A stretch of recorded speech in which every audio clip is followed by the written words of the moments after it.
네, 주일 오후 예배 나오신 여러분을 예수님의 이름으로 환영하고 축복합니다. 우리 양옆에 있는 분들에게 이렇게 인사하겠습니다. 사랑하고 축복합니다. 네, 우리 앞뒤에 있는 분들에게도 인사하겠습니다. 사랑하고 축복합니다. 네, 감사합니다. 잠언과 전도서의 저자는 솔로몬입니다. 잠언은 솔로몬이 왕이 되고 나서 집권 초기에 쓰인 책으로 알려져 있는데 우리에게 지혜의 책으로 유명합니다. 잠언을 읽으면 지혜와 훈계를 알고 명철을 깨닫고 공의롭고 정의롭고 정직하고 슬기롭게 되고 지혜와 학식과 지략을 얻고 오묘함을 깨닫게 될 것이라고 말합니다. 이 잠언에는 똑똑한 솔로몬의 자신만만함이 느껴집니다. 그런데 전도서는 솔로몬의 집권 말기에 쓰여진 책입니다. 그런데 자기의 이름을 말하지 않고 전도자라고만 소개하고 이 책을 전도자의 글이라고 하죠. 초기 저작인 잠언에서와 같은 자신만만함이 느껴지지 않습니다. 이것이 전도서의 특징입니다. 솔로몬은 중간에 이방 여인들과 정략 결혼도 많이 하고 그들을 위해서 우상 신전도 만들고 우상 숭배까지 했습니다. 그렇게 방황했던 것으로 보이는 솔로몬이 자신의 집권 말기에 자신의 파란만장한 삶을 돌아보며 자신의 신앙 경험 고백을 쓴 책이 바로 전도서입니다. 전도서에는 다양한 내용들이 나오는데요. 어떤 말이 가장 많이 나올까요? 혹시 아시는 분 있습니까? 네, 뭐대다고요? 헛되다. 네, 헛되고 헛되다. 맞습니다. 헛되다는 말로 유명합니다. 1장 2절 말씀 같이 한번 읽겠습니다. 전도자가 이르되 헛되고 헛되며 헛되고 헛되니 모든 것이 헛되도다. 아멘. 헛되다는 말이 여기서만 5번 정도 나오고 전도서 전체에 37번이나 나옵니다. 그러면 뭐가 헛되다는 걸까요? 그리고 왜 헛되다고 하는 걸까? 오늘 말씀을 통해 3가지를 말씀드리겠습니다. 먼저 헛되다의 의미에 대해서 말씀드린 후에요. 다음으로 1장과 2장에서 말하는 헛된 것들이 무엇인지 말씀드린 후에 마지막으로 우리는 어떻게 헛되지 않은 삶을 살아갈 수 있을까? 이렇게 3가지로 말씀드리겠습니다. 먼저 헛되다의 의미가 무엇일까요? 헛되다는 말은 히브리어로 헤벨이라고 하는데 안개 혹은 연기라는 의미를 가지고 있습니다. 헛되다는 것은 무의미하다는 게 아니라 존재하는 것을 잡았는데 아무것도 잡히지 않는 것을 뜻합니다. 예를 들어서 오늘같이 추운 날씨에 밖에 나가서 이렇게 하면 입김이 나죠. 연기가 납니다. 그런데 그 연기를 우리가 잡을 수 있습니까? 네, 못 잡죠. 잡았다 하더라도 잡히지 않죠. 이처럼 모든 것이 헛되다는 말은 모든 것이 연기이고 안개라는 뜻입니다. 왜 모든 것이 안개요, 연기일까요? 그리고 무엇이 연기이고 안개일까요? 먼저 1장 1절부터 11절까지 해서 말하는 헛됨은요, 해 아래에서 수고하는 모든 수고가 헛되다고 말합니다. 열심히 노력하는 삶이 연기 혹은 안개라고 말하죠. 그럼 열심히 노력하지 말라는 걸까요? 게으르게 대충 살라는 말일까요? 아닙니다. 여기는 굉장히 깊은 의미가 있는데 간략하게 요약하면 이 세대가 영원하지 않기 때문이라고 합니다. 우리가 볼 때 지금 유명한 사람들 그리고 대단해 보이는 것들 많은 좋은 것들이 결국 우리를 만족시켜주지 못한다는 거죠. 그런데 예전에 유명했던 사람이 지금도 유명할 수는 없습니다.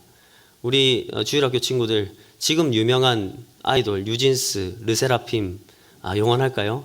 지금 유명한 세븐틴, 몬스타엑스, 네, NCT 100년이 지나도 유명할까요? 네. 예전에 대단한 힘을 가진 사람이 지금 똑같이 대단할 수는 없죠. 물론 지금도 대단하고 유명한 사람들이 있지만 10년 후에는요. 그리고 50년 후에는요.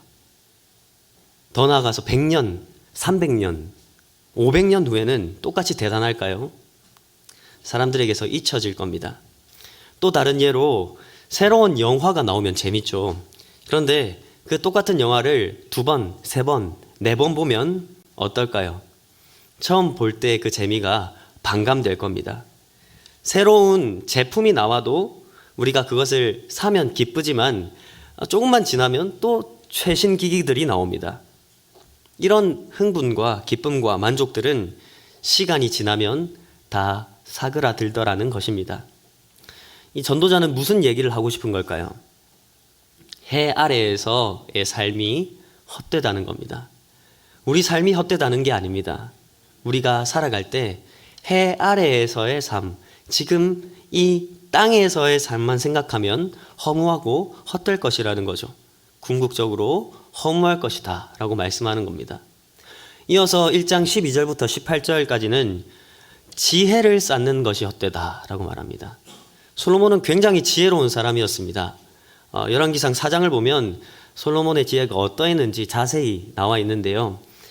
솔로몬은 당시 탁월한 현자라던 사람들보다 더 지혜롭고 또 속담을 3,000여 가지나 말하고 또 시를 1,005편 정도 썼고 그 중에 72편과 시편 72편과 127편은 솔로몬이 쓴 시입니다. 또 식물학, 동물학, 어류학까지 섭렵했습니다. 말 그대로 솔로몬은 천재였죠. 그런데 이 모든 것들이 고생과 수고라고 말합니다. 헤벨, 연기, 안개라고 말하죠. 잡으려고 해도 실제로 잡히지 않습니다. 여기서 말하는 지혜는 성경이 말하는 영적이고 신령한 지혜를 말하는 게 아닙니다. 해 아래에서의 지혜가 쓸모없다고 말합니다. 왜 이 지혜가 쓸모없을까요? 1장 15절 말씀 같이 읽겠습니다. 구부러진 것도 곱게 할 수 없고 모자란 것도 셀 수 없도다. 아멘. 세상에서의 지혜는 구부러진 것을 곧게 할 수도 없고 모자란 것도 셀 수 없기 때문에 쓸모없다고 말합니다. 물론 이렇게 생각하는 분들도 있을 겁니다. 요즘 현대 과학기술이 얼마나 발전했는데 구부러진 거 펼 수 있죠. 불편한 것들 과학기술로 편하게 바꿀 수 있잖아요 라고 생각하는 분들도 있을지 모르겠습니다. 그런데 여기서의 의미는요, 우리 마음이 죄로 향해 구부러져 있는 것, 하나님 뜻대로가 아니라 내 멋대로 살고 싶어 하는 것들은 계속해서 교정되지 않았다는 것입니다. 실제로 우리가 사는 세상은 시간이 지나도 범죄는 줄어들지 않습니다. 아무리 살기 편한 세상이 됐다 하더라도 범죄는 계속해서 일어나고 있죠. 극악한 강력 범죄는 이전보다 줄어들었을지 몰라도 삶에서 우리를 고통스럽게 하는 그런 사기들, 지능형 범죄는 없어지지 않았습니다. 그리고 학교 폭력도 좀처럼 없어지지 않죠. 인간의 구부러진 마음을 지혜가 펼 수 없다라는 겁니다. 그리고 모자란 것도 셀 수 없다라는 것은 경제적인 문제도 지혜로 해결할 수 없다는 말입니다. 이 세상의 빈부격차를 지금까지 누가 해결했습니까? 빈부격차를 지혜로 해결했나요? 정부에는 똑똑한 사람들이 다 모여 있는데 해결을 했습니까? 각각 정치적 입장에서 내놓은 정책들이 빈부격차를 없앴나요? 그렇지 않죠. 지혜는 궁극적으로 구부러진 인간의 마음을 펼 수 없다라는 겁니다. 그리고 18절에서는 솔로몬이 이렇게 결론을 내립니다. 같이 읽겠습니다. 지혜가 많으면 번뇌도 많으니 지식을 더하는 자는 근심을 더하느니라. 아멘. 솔로몬은 이스라엘 역사 가운데 자신이 똑똑하다, 자신이 천재라는 것을 잘 알고 있었습니다. 그런데 지혜가 많으면 번뇌도 많고 괴로움도 많고 더 깊이 생각할수록 더 두려워지더라는 겁니다. 이처럼 해 아래에서의 지혜를 추구할 때 구부러진 것도 펼 수 없고 모자란 것도 채울 수 없습니다. 결국 문제가 해결되지 않고 더더욱 꼬이는 것을 보게 됩니다. 그렇다고 공부를 하지 말라는 게 아닙니다. 우리 주일학교 여러분, 공부를 하지 말라는 게 아닙니다. 솔로몬은 많은 지혜와 지식이 번뇌와 근심으로부터 자신과 그리고 자신의 백성을 구원해 주지 못한다는 것을 깨닫고 그 공부가 헛되다는 것입니다. 공부가 아무 가치 없다라는 게 아니라 그것이 자신을 구원해 주는 게 아니라는 것을 말하는 거죠. 마음이 구부러진 것을 치안과 법률이 해결할 수 없습니다. 경제 문제를 경제학자들이 해결할 수 없습니다. 우리 인생은 유한하고 지식과 지혜가 세상 문제를 해결할 수 없습니다. 이처럼 우리는 지혜를 통해서도 구원을 얻을 수가 없습니다. 그리고 오늘 읽은 본문은요, 우리가 인생에서 누리는 쾌락도 헛되다고 말합니다. 2장 1절과 그리고 11절 말씀이 잘 말해주고 있는데요. 같이 한번 읽겠습니다. 시작. 나는 내 마음에 이르기를 자 내가 시험 삼아 너를 즐겁게 하리니 너는 낙을 누리라 하였으나 보라 이것도 헛되도다. 그 후에 내가 생각해 본즉 내 손으로 한 모든 일과 내가 수고한 모든 것이 다 헛되어 바람을 잡는 것이며 해 아래에서 무익한 것이로다. 아멘. 쾌락을 열심히 추구해봤는데 헛되고 그다지 만족스럽지 않더라는 겁니다. 안개나 연기처럼 잡아봤는데 잡히지 않더라는 거죠. 솔로몬은 어떤 쾌락을 추구했을까요? 그는 할 수 있는 최선을 다해서 쾌락을 추구했던 것 같습니다. 첫 번째는 웃음입니다. 2절 제가 읽어드리겠습니다. 내가 웃음에 관하여 말하여 이르기를 그것은 미친 것이라 하였고 희락에 대하여 이르기를 이것이 무슨 소용이 있는가 하였노라. 아멘. 웃으면 기분이 좋죠. 개그 프로그램이나 예능 프로그램을 보면 정말 재밌습니다. 미친 듯이 웃기도 하죠. 그런데 그렇게 웃는데 조금 지나고 나면 허무합니다. 그때는 웃었지만 웃고 나면 그 웃음이 지속되지 못하죠. 공허하더라는 겁니다. 두 번째는 술입니다. 3절 같이 읽겠습니다. 2장 3절입니다. 내가 내 마음으로 깊이 생각하기를 내가 어떻게 하여야 내 마음을 지혜로 다스리면서 술로 내 욕심을 즐겁게 할까? 또 내가 어떻게 하여야 천하의 인생들이 그들의 인생을 살아가는 동안 어떤 것이 선한 일인지를 알아볼 때까지 내 어리석음을 꼭 붙잡아 둘까 하여. 아멘. 술을 즐길 만큼, 술을 마실 만큼 다 마셔봤다고 말합니다. 그리고 어리석음을 붙잡는다고 3절 하반절에서 나와 있는데요. 어리석음을 붙잡는다라는 것은 무엇일까요? 솔로몬은 하나님의 뜻이 지혜로운 삶이고 그 반대가 어리석은 삶이라는 것을 알고 있었습니다. 하나님의 율법을 알고 있었습니다. 그런데 어리석음을 붙잡았다라는 것은 하나님 말씀대로 안 살아보려고 마음을 먹었다는 거예요. 하나님 뜻대로 사는 게 싫기 때문에 어리석음을 붙잡아 두고 싶은 거죠. 그래서 무엇을 합니까? 세 번째로 사업을 시작합니다. 4절부터 7절까지 좀 길지만 같이 읽겠습니다. 4절부터 7절까지 시작. 나의 사업을 크게 하였노라. 내가 나를 위하여 집들을 짓고 포도원을 일구며 여러 동산과 거원을 만들고 그 가운데 각종 과목을 심었으며 나를 위하여 수목을 기르는 삼림에 물을 주기 위하여 못들을 팠으며 남녀노비들을 사기도 하였고 나를 위하여 집에서 종들을 낳기도 하였으며 나보다 먼저 예루살렘에 있던 모든 자들보다도 내가 소와 양떼의 소유를 더 많이 가졌으며. 아멘. 솔로몬은 사업을 크게 일구어 보았습니다. 집도 지어보고요. 또 웃어보고 술 마셔보고 자기가 이루어 놓은 것을 보니까 허무하니까 이제 힘을 다해서 일 중독이 되어보는 겁니다. 노비도 많이 사고 또 굉장히 많은 일을 이루었다고 느끼기도 했죠. 실제로 많은 돈을 벌기도 했습니다. 자신을 즐겁게 하려고 노래하는 남녀들을 두기도 했고요. 성적인 쾌락도 많이 추구해 보았습니다. 그런데 그 모든 것이 헛되다고 말합니다. 9절 말씀 같이 읽겠습니다. 내가 이같이 장성하여 나보다 먼저 예루살렘에 있던 모든 자들보다 더 장성하니 내 지혜도 내게 여전하도다. 아멘. 솔로몬은 많은 사람들의 인정을 받았을 겁니다. 우리가 생각할 때 정말 탁월하고 똑똑한 데다가 지혜롭고 성품이 좋아서 많은 사람들에게 존경받는 기업가들이 있지 않습니까? 바로 그런 사람이 바로 솔로몬이었습니다. 솔로몬은 10절에서 내 눈이 원하는 것을 내가 금하지 아니하였다라고 말하는데 성경이 금했다 하더라도 내가 원하면 무조건 다 해보겠다고 다 해봤다는 거죠. 그러나 그 모든 것을 다 해보고 이렇게 말합니다. 11절 말씀입니다. 그 후에 내가 생각해 본즉 내 손으로 한 모든 일과 내가 수고한 모든 것이 다 헛되어 바람을 잡는 것이며 해 아래에서 무익한 것이로다. 아멘. 돈 많이 벌어서 신나게 놀아봤고 웃음과 술과 사업과 성과 돈, 이 모든 것들을 다 얻어보았는데도 생각해 보니까 그다지 쾌락적이지 않았다는 겁니다. 그다지 만족스럽지 않았다는 겁니다. 솔로몬은 해 아래에서의 삶이 헛되다고 말합니다. 이 땅에서의 모든 수고, 그리고 지혜를 쌓는 일, 그리고 쾌락을 위한 삶들이 다 헛되며 잡아봤자 사라져버릴 연기라고 말합니다. 지금까지 제 설교를 들으시면서 이렇게 생각하시는 분들이 있을지 모르겠습니다.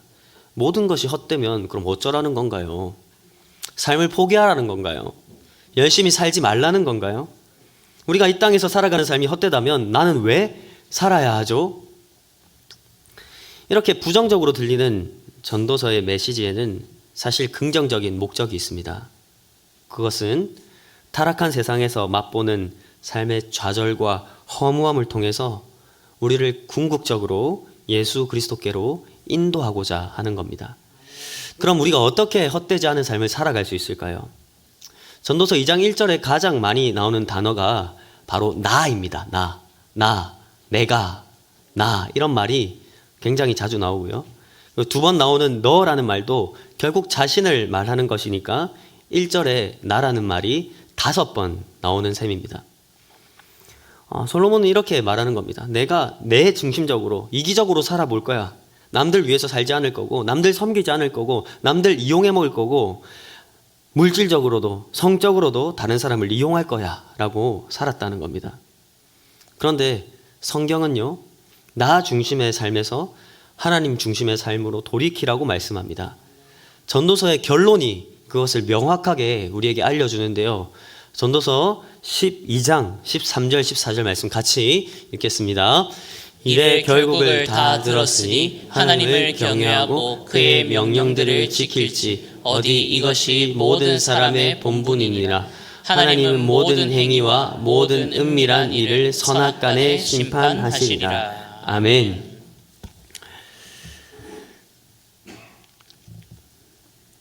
전도서는 하나님을 떠난 인간의 허무함을 가르쳐주면서 결국 하나님을 경외하고 그 명령을 지킬 때 인생에 행복이 있다는 결론을 내립니다. 모든 행위와 모든 은밀한 일까지 심판하시는 하나님을 경외하라, 하나님 말씀에 순종하라는 것이 전도서의 메시지입니다. 우리가 잘 알고 있지만 자주 잊어버리는 지혜죠. 우리가 삶을 정말 의미 있고 목적에 맞고 기쁘게 살 수 있는 방법은요, 하나님을 경외하고 그분의 말씀에 순종하는 것입니다. 사랑하는 성도 여러분, 하나님을 경외하시기를 바랍니다. 하나님을 경외하는 것이 무엇일까요? 경외는 두려움이라는 감정이 섞여 있는데요. 간략히 말해서 하나님을 지극히 높은 분으로 존중하는 것입니다. 우리는 어떤 사람입니까? 우리는 유한한 존재입니다. 그런데 하나님은 어떤 분이시죠? 그분은 한계가 없는 무한한 분이십니다. 우리는 시간 속에 갇혀 있지만 하나님은 영원한 분이십니다. 우리는 작고 연약하지만 하나님은 강하고 아름답고 탁월하신 분이십니다. 무슨 말입니까? 우리가 섬기는 하나님은 내가 함부로 말하거나 경고망동하여 대할 수 있는 분이 아니라는 겁니다. 그분이 누구인지를 우리가 진정으로 생각한다면 우리는 무심하게 혹은 습관적으로 그분 앞에 설 수가 없습니다. 그분이 우리에게 말씀하실 때 한 귀로 듣고 한 귀로 흘릴 수가 없습니다. 왜냐하면 우리에게 말씀하시는 그 하나님은 전능하시고 높으시고 무한하시고 영원하시고 위대하신 분이기 때문입니다.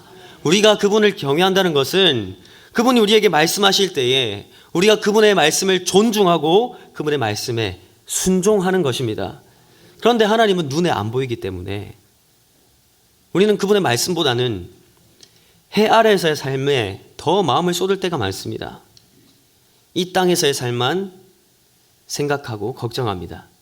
하나님이 눈에 보이지 않기 때문에 해 위에서의 삶, 영원한 삶이 있다는 것을 의식하지 않고 살아갈 때가 많습니다. 사실 우리는 해 위에서의 삶에 대해서 그다지 관심이 없습니다. 그리고 사실 우리는 해 아래에서의 삶을 사랑합니다. 그것을 포기하고 싶지 않죠. 그런데 그게 우리의 순종을 막고 있지 않은지 겸손히 돌아보시기 바랍니다. 물론 해 아래에서의 삶을 포기하라는 게 아닙니다. 우리는 하나님을 믿는 자로서 균형 잡힌 삶을 살아가야 합니다. 헛되고 헛된 지금 삶의 본질을 충분히 인식하면서도 그 삶 가운데 다가올 영광을 가득 맛보며 살아가야 합니다. 그런 삶은요, 하나님을 경외하고 그분의 말씀에 순종하는 일에서 시작되는 겁니다. 시편 128편 1절 말씀 같이 읽겠습니다. 여호와를 경외하며 그를 걷는 자마다 복이 있도다. 아멘. 이번 한 해 동안 수많은 말씀을 들으셨을 겁니다. 하나님이 나에게 말씀하실 때 순종하지 못했던 것들도 있죠. 하나님 앞에서 다시 한번 우리 삶을 돌아보시고 나의 삶을 돌아보시고 돌이켜 회개하시고 순종할 수 있기를 바랍니다. 자녀들이 앞에 앉아 있습니다. 이 자녀들이 영어를 잘하려면 어떻게 해야 됩니까? 어렵습니까? 네. 영어를 쓰는 사람들 곁에 있으면 영어에 유창하게 되겠죠. 그럼 아이들이 하나님 말씀에 순종하는 것에 유창하게 되려면 어떻게 해야 될까요? 순종하는 사람들 곁에 있으면 되는 겁니다. 우리가 말씀에 순종할 때 아이들이 순종할 수 있게 될 겁니다.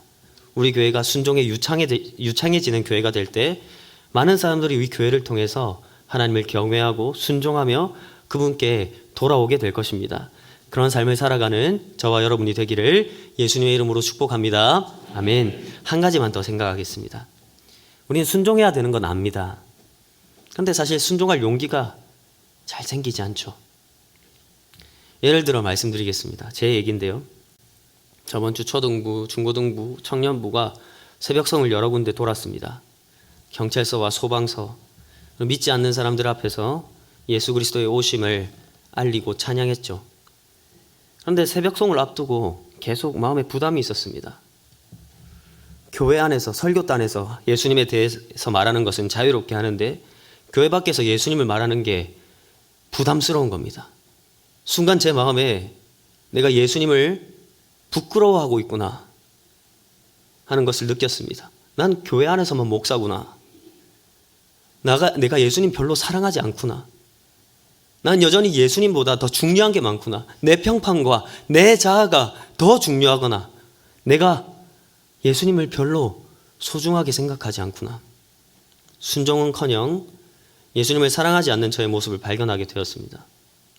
그래서 이번 크리스마스가 굉장히 슬펐습니다. 그런데 동시에 감사했습니다. 제 위선과 연약한 모습을 발견하고 회개하고 주님의 도우심을 구하게 하셨기 때문입니다. 때때로 우리는 용기가 없습니다. 예수님을 말할 용기, 복음을 전할 용기, 말씀에 순종할 용기가 없습니다. 그럼 우리가 어떻게 용기를 가질 수 있을까요? 우리를 위해 먼저 용기를 내신 예수 그리스도를 바라보는 것입니다. 예수님은 영원하신 분이시죠. 가장 지혜로운 분이십니다.